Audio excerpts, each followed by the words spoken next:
అబ్బో ఇక్కడ కేజీ చీరలు కొంటే అర కేజీ చీరలు ఫ్రీ అంట. మంగళ్య షాపింగ్ మాల్, కేజీల్లో సేల్, టన్నుల్లో ఆనందం. సార్, నా ఉద్యోగానికి రాజీనామా ఇస్తున్నాను. Please accept my resignation. What? ఉద్యోగానికి రాజీనామా చేస్తున్నావా? Yes sir. ఎందుకు?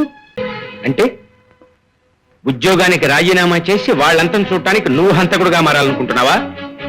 నో, నువ్వంతటి దారుణానికే పూనుకుంటే చట్టం నుంచి తప్పించుకోలేవు. జాగ్రత్త. ఓకే సార్, ఆ సంగతి ఏదో ఇప్పుడు కోర్టులో తెలుసుకుందాం.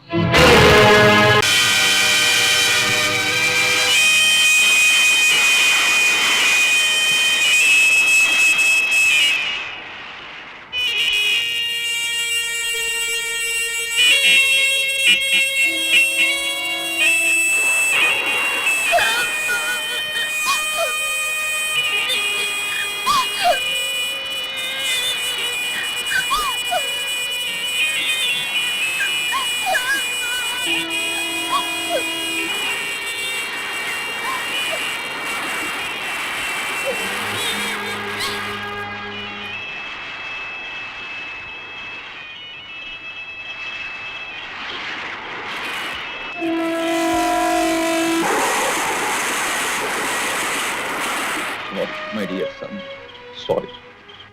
పుట్టిన ప్రతి జీవి గిట్టక తప్పదు, కానీ నా కోడలి మరణం మాత్రం ఆ దుర్మార్గుల కిరాతకత్వానికి పరాకాష్ట. చూడు మై సన్, నీ ఇల్లాలి మరణం నిన్ను భయపెట్టకూడదు, బాధ పెట్టకూడదు, నిన్ను బలహీనపరచకూడదు, నిన్ను చైతన్యవంతుణ్ణి చెయ్యాలి. ఒక కార్యదీక్షకు కొత్త శక్తినివ్వాలి. ఆనాడు ఏ ప్రజాక్షేమాన్ని అపేక్షించి నువ్వు పోలీస్ డిపార్ట్మెంట్ లో చేరావో అదే మహదాశయం ఈవేళ నిన్ను పిలుస్తోందిరా.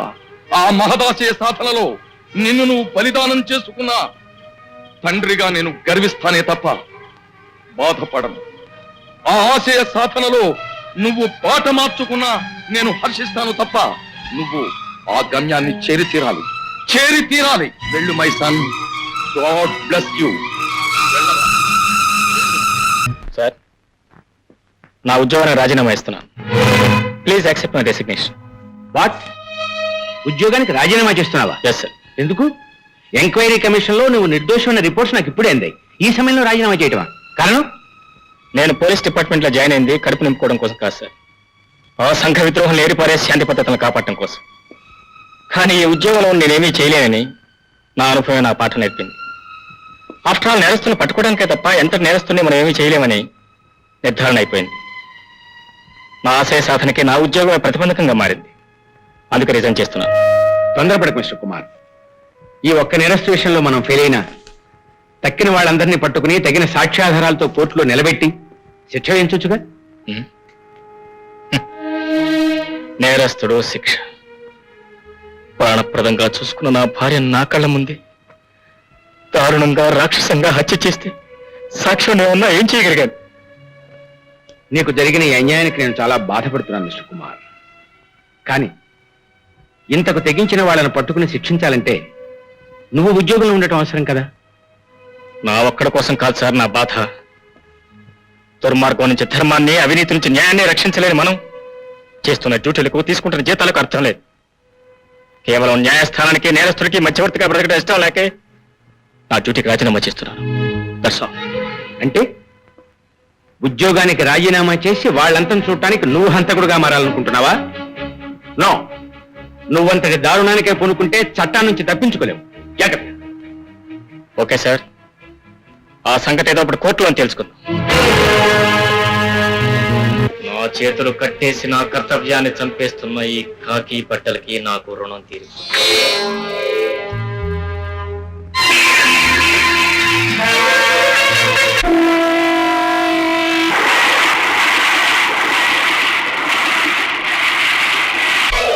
నేనుగా నా కర్తవ్యాన్ని సాధించడానికి ఇదే ఆరంభం.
ఎరా తవడమైందా? పోయిందండి సార్. అందరినీ చంపిన ముఠాలోని వాడే వీడు. అలాంటిది వీడే మర్డరయ్యాడు అంటే ఇందులో ఏదో తిరకాసు ఉండే ఉంటుంది. రేయ్, ఇంత అనుభవం ఉన్న నాకు ఈ అనుమానం రావాలి, అంతేకాని జూనియర్ నీకు రాకూడదురా. ఒకవేళ వచ్చినా బయటికి చెప్పకూడదు. కరెక్ట్. ఎరా పూడ్చడమైందా? అయిందండి.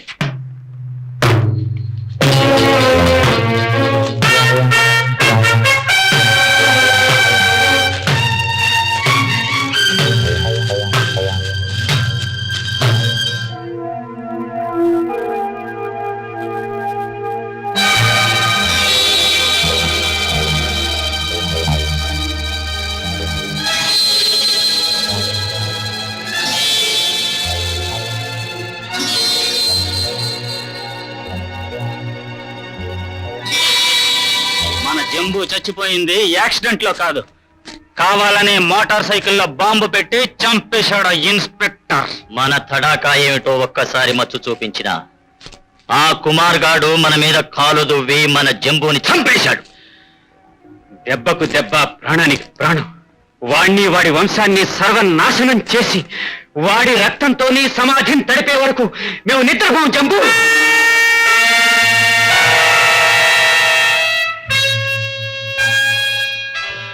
ఇదే మా ప్రతిజ్ఞ.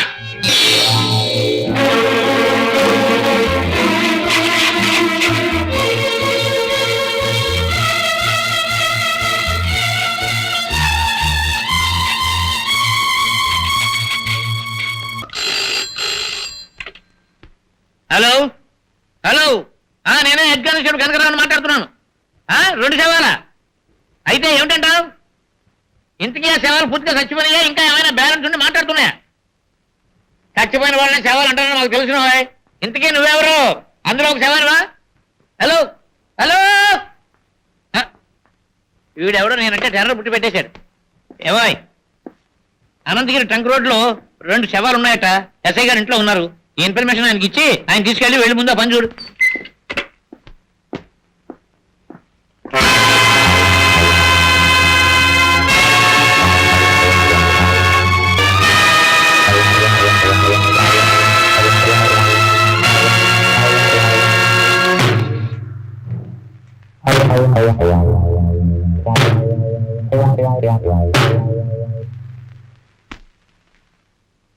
మనకు దొరికిన సాక్ష్యాధారాలను బట్టి ఈ 2 హత్యలు జంబువే చేసినట్టు మన ఇన్వెస్టిగేషన్ డిపార్ట్మెంట్ వారు రిపోర్ట్ పంపించారు సార్.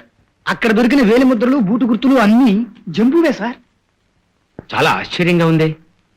జంబూ శవాన్ని మన డిపార్ట్మెంట్ వాళ్ళు దగ్గరుండి కదా సమాధి చేయించారు.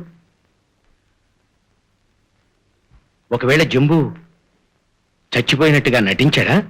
బహుశా జంబుగాడు తెచ్చుండడు సార్. అలా తెచ్చినట్టు నటిస్తే వాడేం చేసినా వాడి మీద కేసు ఉండదని, అలా తెచ్చినట్టు నటించుంటాడని నా అనుమానం సార్. రేయ్, ఆ అనుమానం నీకు రాకూడదురా. ఒకవేళ వచ్చినా బయటికి చెప్పకూడదు. Correct, correct. నోర్మయ్యండి.